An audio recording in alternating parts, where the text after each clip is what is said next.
Atenção! Começa agora uma teleaula de língua portuguesa do ensino fundamental. Você vai assistir a teleaula de número 21. Bons estudos!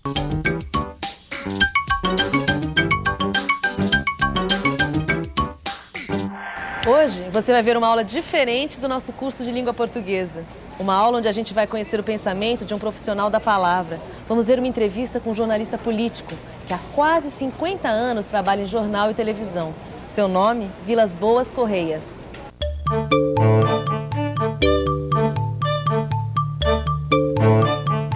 Vilas Boas Correia começou suas atividades de jornalista em 1948. Hoje, aos 71 anos, em plena atividade, é um dos mais respeitados profissionais da palavra no Brasil. Escreve crônicas políticas e, às vezes, crônicas esportivas também. Além disso, comenta ainda no Jornal da Noite, na TV, os episódios políticos do dia. Mas como será que um advogado formado pela Universidade do Brasil, no Rio, acabou se transformando num apaixonado pelo jornalismo? Me apresentei a notícia, que era um grande vespertino no Rio, com o cartão do meu sogro, Bittencourt de Sá, para o Silva Ramos, que era o diretor de fato do jornal. Ele deu o cartão e disse: olha, seu sogro está dizendo aqui que você é advogado, mas talvez não seja analfabeto. Tira o paletó, senta e escreve. E me deram um release sobre uma exposição fotográfica das catedrais inglesas. Eu reescrevi aquilo à mão, em folha de papel, que era recorte de papel de jornal, e à tarde, Vespertino publicou essa notinha em uma coluna. Foi a grande matéria da minha vida. A meu ver, a matéria mais importante da imprensa mundial. 6 meses depois, já fazendo tudo em jornal, eu bati, por acaso, com um furo. Era uma denúncia contra o ministro da Aviação, Clóvis Pestana. Foi por acaso. E eu compareci como advogado, usei meu diploma, perante o então ministro da Guerra Todo-Poderoso, general Carrober Pereira da Costa. E assisti o Ivo Borsione, industrial catarinense, formular a denúncia. Publiquei esta matéria na primeira página da notícia, teve uma enorme repercussão parlamentar, e eu descobri a profissão da minha vida, descobri, inclusive, nesta profissão, o meu ramo, que era repórter político. E nele estou desde 48. E já que nosso convidado de hoje é um jornalista, nós vamos falar e muito de jornalismo. Mas para esse papo não ficar só assim na palavra, nós resolvemos trazer você aqui, numa redação de jornal. Assim você pode sentir a agitação que é trabalhar num lugar como esse.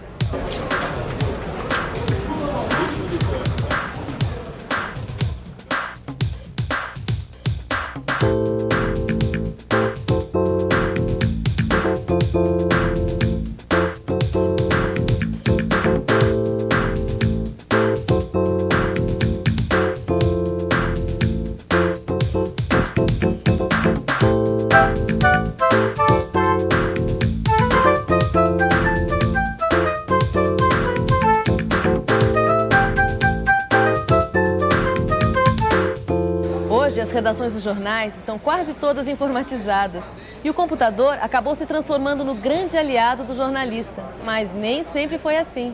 Houve um tempo em que tudo era escrito à máquina, ou à mão mesmo. Olha, uma das grandes diferenças que o computador introduziu nas redações é que hoje o repórter, o redator, tem que ter muito mais cuidado com o texto.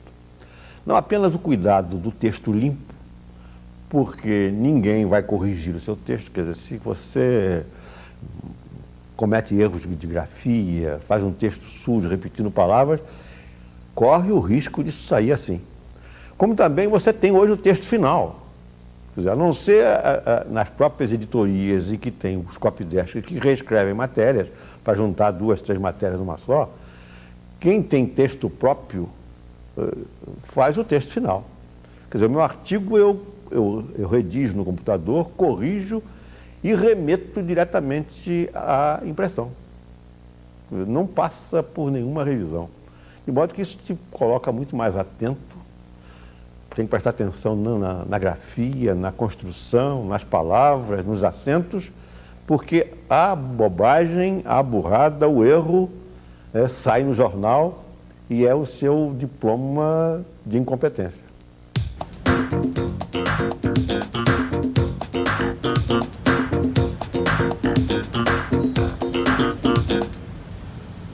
Tem gente que acredita em tudo que lê nos jornais, achando que o que está escrito nessas páginas é a verdade pura e simples.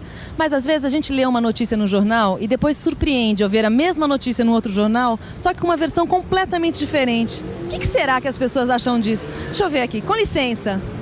Você acha que os jornais sempre falam a verdade?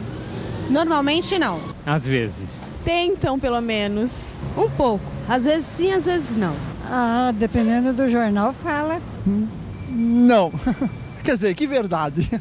Tem tantas verdades. Eu acho que esse jornal fala uma verdade, que às vezes me agrada, às vezes não. Quando você vê uma notícia publicada em 2 jornais diferentes, cada uma com uma versão, em qual você acredita? Eu leio bem e vou ver. A gente sempre sabe qual é a mais certa.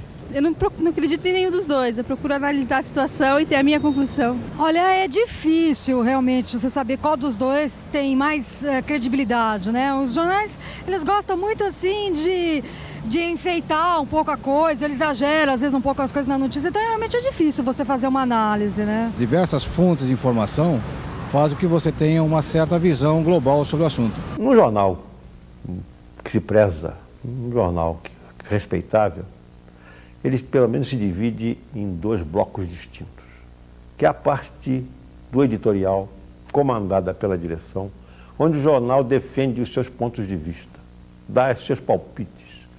Isso aí reflete a linha do jornal.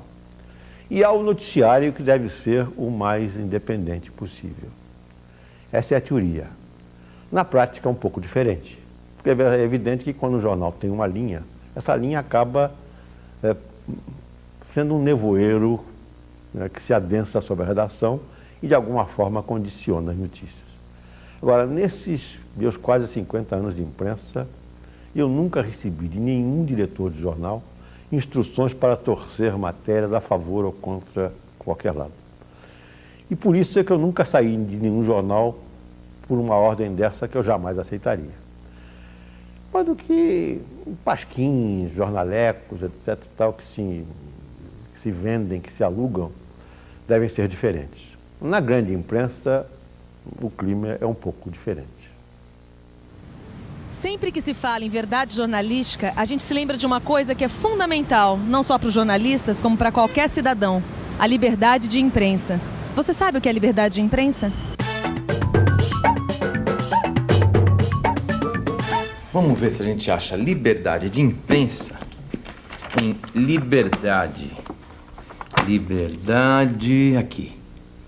Liberdade de imprensa. Direito concedido a todos de publicar alguma coisa sem necessidade de autorização ou de censura prévia, sob as penas da lei no caso de abuso. Mas se a gente investiga a nossa história, a gente descobre que houve um tempo aqui no Brasil em que a liberdade de imprensa deixou de existir. Foi durante o regime militar. Naquela época, só era possível publicar o que as autoridades militares julgavam ser do interesse deles. Qualquer notícia que fosse contra esses interesses era simplesmente cortada sem qualquer explicação dos censores, que inclusive chegavam a montar guarda nas redações.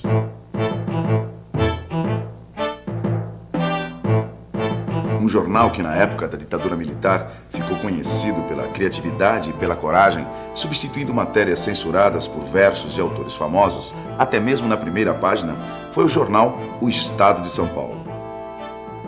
Sempre que as pessoas viam algum verso perdido no meio do jornal, já sabiam de cara. Naquele espaço era para ter uma matéria que foi censurada. A verdade é que a censura era uma sombra negra que pesava sobre todo o jornal.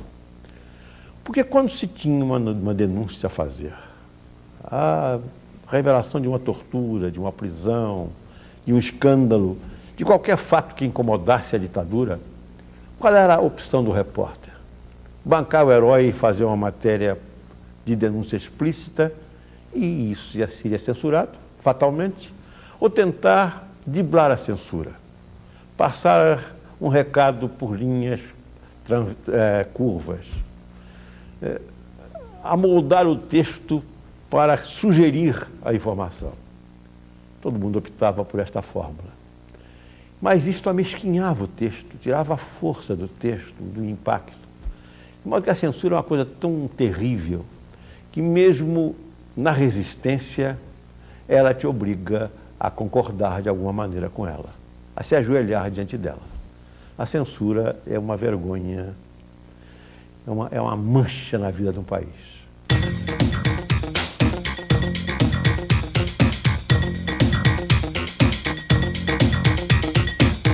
Como você deve ter reparado, nós estamos num estúdio de TV.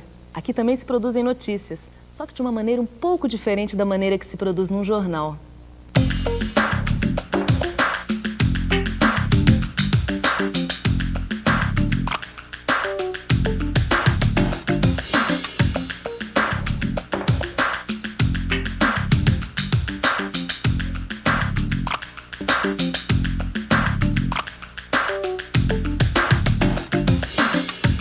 São Paulo vira um inferno na greve de ônibus.